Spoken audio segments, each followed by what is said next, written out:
Welcome to Therapy Room where calm begins. Today, pag-uusapan natin kung bakit napakahalaga ng daily stretching at paglalaan ng oras para pakinggan ang mga body pains natin, lalo na sa mga office workers at workers 18 and above. Alam niyo ba, karamihan sa atin, buong araw nakaupo, nakayuko o paulit-ulit ang galaw.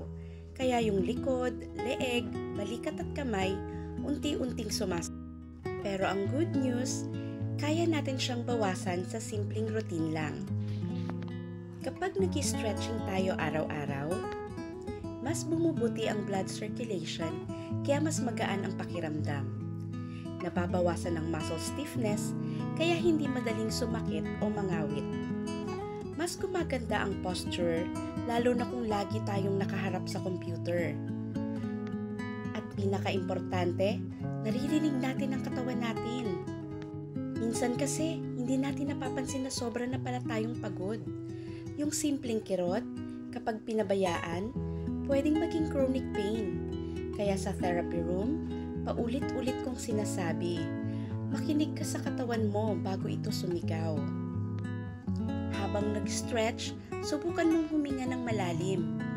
Inhale at exhale. Tapos tanungin ang sarili mo, ano ba ang parte ng katawan ko ngayon ang humihingi ng atensyon? Baka leeg mo, baka balikat, baka wrist mo dahil sa computer work. At tandaan, ang stretching hindi kailangan mahaba. 5 minutes lang, pwede nang magbago ang araw mo. Basta tuloy-tuloy.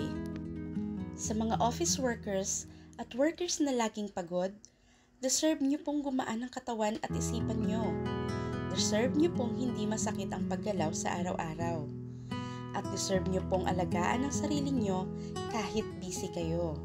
Kung gusto nyo ng mga simple, guided, occupational therapist-approved stretching routines, gentle massage techniques, at daily wellness tips, nandito lang ako para sa inyo.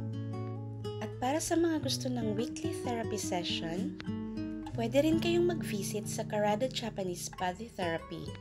Ilalagay ko sa comment section ang contact details ng bawat branch para mas madali nyo silang mahanap. Para naman sa mga malalayo, stay tuned sa mga tutorials na ina-upload ko weekly. Please follow, share, and watch the next videos. Your healing starts here. Thank you for watching. Bye!